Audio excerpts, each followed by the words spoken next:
Hello, my name is James Archer and I'm a Liberal Democrat Parliamentary Candidate for Erewash. Last month, November, was the month of remembrance. Remembered men and women who gave their lives to protect this country and the freedoms we hold dear in 2 world wars and the conflicts since. I personally like to wear both the red poppy for the soldiers and veterans and the white poppy in memory of the many civilian victims of war. Whilst I was campaigning during the local elections back in May, an elderly gentleman came up to me and told me why he was voting Liberal Democrat. He told me as a young boy he was sitting around the radio with his family, his brothers, his father and his uncles, some of whom had seen action in the First World War, sitting around the radio listening to Neville Chamberlain relate that he had not received the required assurances and that we were now at war with Germany. He was too young at the time to understand those words, but his older brothers and uncles did and knew what it meant for them. So he was voting Liberal Democrat to preserve peace in Europe. Winston Churchill, that great leader and Chamberlain's successor as PM, said he looked forward to a time when all citizens of Europe would be as proud to call themselves European as they would call themselves citizens of their own nations. The European Union has kept the peace for more than 50 years and is born of Churchill's dream. It is a democratic organisation that allows for free trade and freedom of movement across all its member states, with equal rights afforded to each and every one of them. I have many connections across Europe, from my cousin who lives in Bulgaria to my Dutch friends in Germany and Holland, to my partner's sister who lives in Nice, or my school friend's German wife who lives in this country. Freedom of movement has enriched our lives, and we've become a family across Europe, just as our nations form a family of nations, and I regret very much that we voted to break that up. Of the people I've talked to about Brexit, I've heard a number of reasons for voting to leave, from uncertainty on how much benefit we get from the EU, to wanting to make our own laws, reclaiming sovereignty, or just to get rid of David Cameron. As with all governments, some people are going to disagree with some of the rules they make. I personally don't like the rule which bans the use of the word milk for plant-based milks, but there are far more regulations that the EU have made that I would only notice if they weren't there. For example, rules on the safety of products, rules on workers' rights, or others.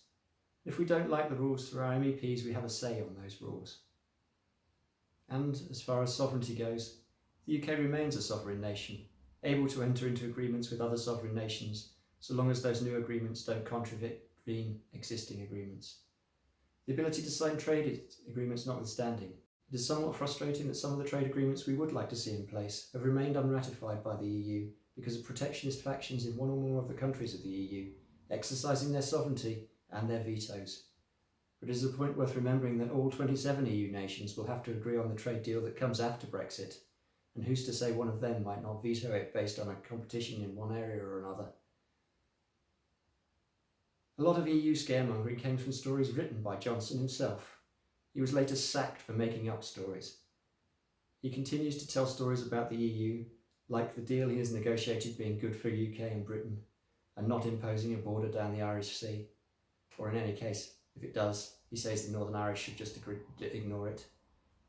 In truth, his deal is Theresa May's deal, with some of the better bits on the environment and workers' rights taken out. So what does a good deal look like? Does it look like the Labour Brexit, where we leave all the political and law-making institutions, but remain in the single market and customs union, able to sign independent trade deals?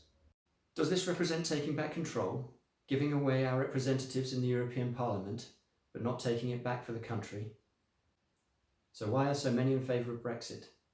Is it misleading newspaper stories or rival internet memes that sold a fantasy Brexit where we kept all the benefits of free trade with our closest trading partners in Europe, whilst opening up new opportunities across the world and rebuilding the empire?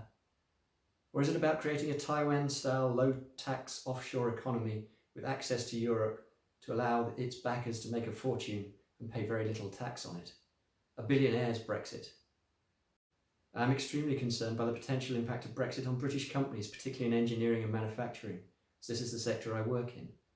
When Boris Johnson talks of opportunities for growth, is he talking about gaps in the market created when long-standing British companies go bust? We have lost Maplin's, Toys R Us, Mothercare and recently Thomas Cook. I won't stand by and watch Johnson knock over all the anthills in an attempt to breed a stronger set of ants in a survival of the fittest economic policy. And we all now know that the 350 million a week on the side of the bus could never be invested in the NHS as it didn't take into account the money spent by the EU in the UK, funding that would need to be replaced, not to mention our rebate negotiated by Margaret Thatcher. I've been asked many times in this campaign how I can call myself a Democrat when I want to ignore the result of the referendum. And there's certainly a part of me that thinks the people voted for this disaster, so let them have it, and then they'll learn to be careful what they vote for. But I do not want to see this country harmed and the voices of those voted to remain and those who have now changed their mind ignored. We need a second vote, whether it is a referendum or this election. It's the only way to change the direction of this country, or confirm that it is indeed the direction, however damaging, that we must pursue. If we do end up with Boris Johnson's terrible Brexit, the Labour Party will have been complicit in this, failing to support a second referendum in 6 out of 8 of the votes in the last Parliament.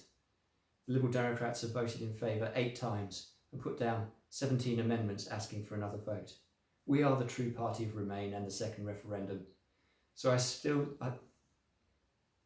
to you, there's still a chance to save Winston Churchill's dream of Europe and protect peace and prosperity that Europe has given us. You can choose to remain and be at the forefront of leading Europe forward in whatever direction the UK sees fit. You can choose to vote for me, the Liberal Democrats, the Remain Alliance, and have a strong voice to remain and stop Brexit.